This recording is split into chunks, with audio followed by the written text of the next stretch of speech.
Hello?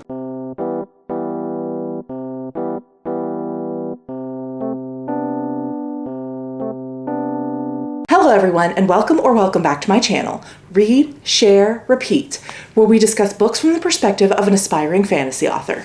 Me, Carrie Share. And today I am bringing you my July TBR. With respect to recent developments in my content adjustment, this TBR is going to be a little less ambitious than in the last couple of months. But I am going to be sticking to the same format, which if you are new here or not aware, I like to do a couple of different categories for my TBR that each book will fall into. The first being books that were on last month's TBR that I unfortunately did not get to and are rolling over to the new month. Then I've got library loans and holds that I expect to come to me in the new month, my 2025 priority reads, and a random book out of my TBR Mimic. Last month I tried like a bonus books category because I was looking for a specific type of book, and I'm not going to be doing that this time, partially because I just don't have the time or energy to be striving for such an ambitious list, but also I feel like I kind of scratched the itch last month with that. So I'm just going to be going with the regular 4 categories, starting with books that I did not finish last month and I'm going to try and get to this month. The first being The Last Wish by Andrzej Sapkowski. This actually wasn't on my TBR last month. The Blood of Elves was. But after doing some digging into the Witcher universe, I learned that The Last Wish actually comes first before Blood of Elves, and I do prefer to read them in order. I know that The Blood of Elves starts the big trilogy that most people are familiar with, but again, I just prefer to do things in the correct order. So I put Blood of Elves back on my shelf and I went to the library and got The Last Wish. So I'm subbing out Blood of Elves for The Last Wish. In any case, I will be starting the Witcher series this month.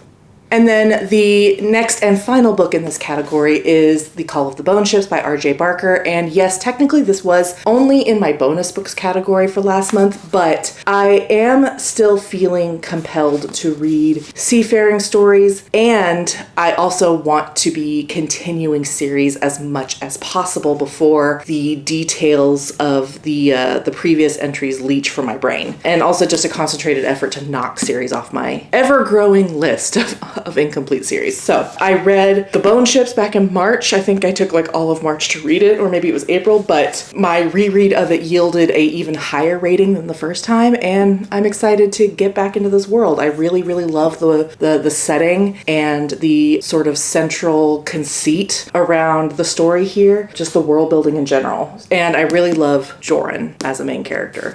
And I love Mies as well as like this deuteragonist who is in essence like the hero of a different story, and she is like, it's just such a fascinating way to tell a story where your POV character is almost like a side character in a greater character's arc, but we're seeing it through his eyes, and so he is our hero. Anyway, I just love that sort of way of playing with perspective. So I will be picking this one up for sure this month. So those are the only 2 in books that I didn't get to last month. So the next category is my library loans and the holds I expect to come to me in the new month. And first up in this category is His Majesty's Dragon, the first book in the Temeraire series by Naomi Novik. My interest in the series can be boiled down to one thing, and that is that I loved the Scholomance trilogy. And I know this book and this series is wildly different from the Scholomance, but I want to read more of Naomi Novik's writing and see if it was just that series that I liked, or if her writing style is something that I want more of in other series. So I'm going to check it out.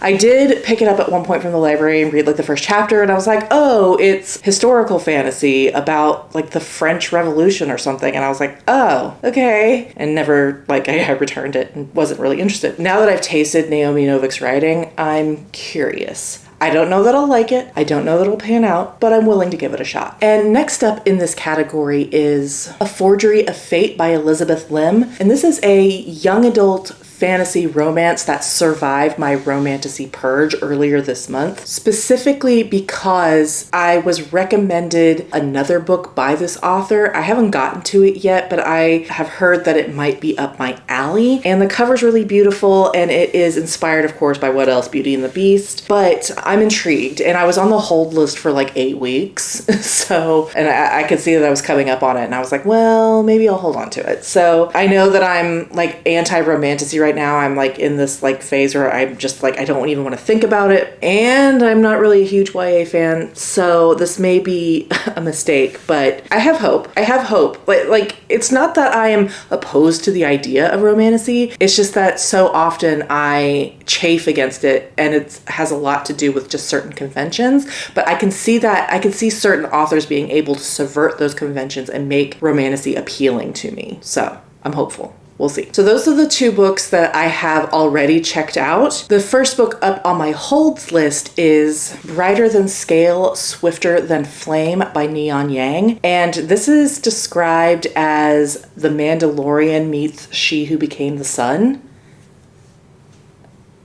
Hello. I have specifically been seeking out more Asian-inspired fantasy after reading Daughter of the Moon Goddess last year, a book that I didn't really love, but I really loved like the vibe of Chinese-inspired fantasy, specifically with the Immortals, and so I have been seeking out more in that sort of area. Neon Yang's Brighter Than Scale, Swifter Than Flame is a stunning queer novella about a dragon hunter finding home with a dragon queen. Hell yeah, baby. Next up on my holds list is Don't Let the Forest In by C.G. Drews, and to be honest with you, I probably wouldn't pick up this book if it weren't for a lot of reviewers I trust raving about it. My experience with horror is that it's fine. It doesn't really like excite me in, I think, the way horror is supposed to. It's just sort of there. And again, YA isn't usually my bag, but I've just heard lots of really great things about it. And I did read House of Hollow by Kristen Sutherland last year or the year before that and really liked it. I like binge read it in like 24 hours. So maybe young adult horror can be a genre I actually do like. Again, heard really, really great things. This is a queer YA horror, lots of plant-based horror about monsters that are coming to life and this like obsession between these 2 young boys. I'm cautiously optimistic for this one. Next up in this category is Upon a Starlit Tide by Kel Woods. And this is a historical fantasy, like dark fairy tale that with elements of The Little Mermaid and Cinderella. I loved Nettle and Bone, which I kind of categorize as like cozy dark fantasy. Now again, T. Kingfisher is a unicorn, so I don't expect to get that level of experience anywhere else, but it did make me kind of interested in the genre, in this subgenre of like dark fairy tales. And there's something specifically about Little Mermaid retellings, dark Little Mermaid retellings, that I personally haven't read enough of. I'm sure they're out there. I just haven't encountered them. You know, I've read Cinderella, I've read Sleeping Beauty retellings, Beauty and the Beast retellings, all the livelong day, but I do want to read more dark Little Mermaid retellings because there's an element there that intrigues me so much. Specifically like the original fairy tale side, which has a lot darker themes. So another one that I am unsure of, but hoping to really enjoy. And rounding out this category is The Twisted Ones by my lady love T. Kingfisher. I am on somewhat of a mission to read T. Kingfisher's entire backlist, and I have made significant progress over the last 18 months. I think The Twisted Ones is one of her only horrors I haven't read yet, and it's the one I've heard the best things about. So while horror and I aren't usually compatible, again, I will read anything T. Kingfisher puts out. Anything. So we're going for it. So that is it for my library loans/holds. The next category is 2025 priority reads. And I kind of struggled with this one a little bit because I'm running out of the ones that I actively want to read. Obviously, I picked them first. So I had kind of hoped to pick a couple of physical books off that list, but again, I'm running out of those. So I decided to do the prudent thing, even if it's not exciting, especially to me.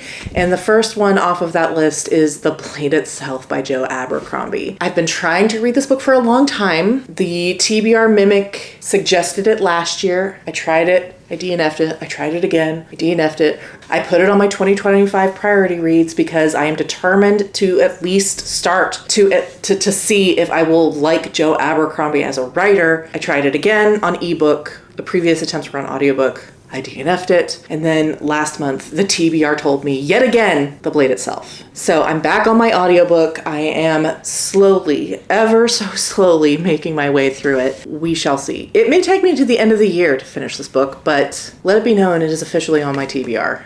Again. The second book off of this list is The Shadow of the Gods by John Gwynne, and this is a reread for me. I read it in 2023 and really, really liked it. I actually started it on audio, and then as I got towards the climax, I was not in a position where I could listen to the audio. Again, audio processing issues. And I fortunately discovered that I also owned it on ebook, and so I was able to read the climax pretty rapidly on ebook, and then I went and bought the physical copy. So now I have this in every form it exists. Thank you very much. But yes, this is a Norse-inspired fantasy. Again, I really enjoyed the first one. The ending, so good. This, the multi-POV, one of the characters, the one I particularly connected with, is a former warrior who has kind of settled down and started a life with her husband and their young son, which completely falls apart when they are attacked by raiders. Her husband is killed and her son is kidnapped. And she is on a quest to rescue her son and get vengeance for her husband. There is also a former slave who joins up with a mercenary band, during the course of which he learns things about himself he did not expect. And finally, we have another warrior woman who is part of another mercenary band who is trying to shake off the shackles of like her family name. Really liked it. The whole trilogy is out now, and I do want to read this and annotate it and continue on with this series. I decided as part of my annotation project that I would need to reread it. And I think I would anyway because of my audio processing issues. I don't know how much I missed when I was listening to the audiobook version. It's time, and I'm excited. Honestly, I am excited. I thought I was going to wait until the winter because this is Nordic and there's lots of cold scenery, but the lack of other options on my 2025 priority list kind of left me with no other choice. So I'll be tackling this one as well. And that is it for all of the books that I have chosen, in that, which means it is now time for my favorite part of the month, picking a random book from the TBR Mimic. If you're not familiar, some people have a TBR jar. I have a TBR Mimic, and inside the TBR Mimic are scraps of paper. And on those scraps of paper, numbers are written, and each number corresponds to a book in my owned library. That includes physical books, ebooks, and audiobooks. Those numbers all correspond to a spreadsheet I maintain of my own library. So whenever I pick something out of here, it is a truly random draw, as evidenced by my actually kind of terrible luck with the Mimic this year. I have yet to finish a single book I have drawn from this guy, so I'm not like loading the dice in my favor here. It is truly, truly random. So we're gonna give him a little shake. All right, and we're gonna pick one. I'm gonna go for one on the bottom because I would really like a physical read. Some jumped out, one jumped out. We're gonna put you back in, mister. I'm really hoping for a physical read this time because I don't have a ton of physical books on my TBR this month, and I'm going on a cruise and I would like to bring some books. So we have number 84. Let's see what that corresponds to. Okay, I am cautiously optimistic, if you need a theme for this video, of this draw, and that is The West Passage by Jared Pachacek. I don't really know too much about it. It says on the back, a weird and wonderful tale, which I like weird and I like wonderful. Let's read the copy. It says, the ladies reign, the palace rots, the beast rises. When the guardian of the West Passage died in her bed, the women of Grey Tower fed her to the crows and went back to their chores. No successor was named as guardian. No one took up the fallen blade. The West Passage went unguarded. Now snow blankets gray in the height of summer, foretelling the coming of the beast. The two young mother of Grey House and the guardian's unnamed squire set out to save their people. Their narrow shoulders bear a heavy burden. Before them lies the West Passage, home to horrors and delights that defy imagining. None can say if they'll reach their destinations, but one thing is for sure. The world is about to change. Definitely different. It's got lots of illustrations in it as I'm flipping through here. Let's see if I can find one. Like each chapter heading has like a unique illustration. That's pretty neat. Yeah, this is cool. So not terribly long, not quite 400 pages. A nice counterbalance to some of the longer ones that I do have. Yeah, so again, cautiously optimistic. And now I've got 3 physical reads to go with my myriad digital ones. Really?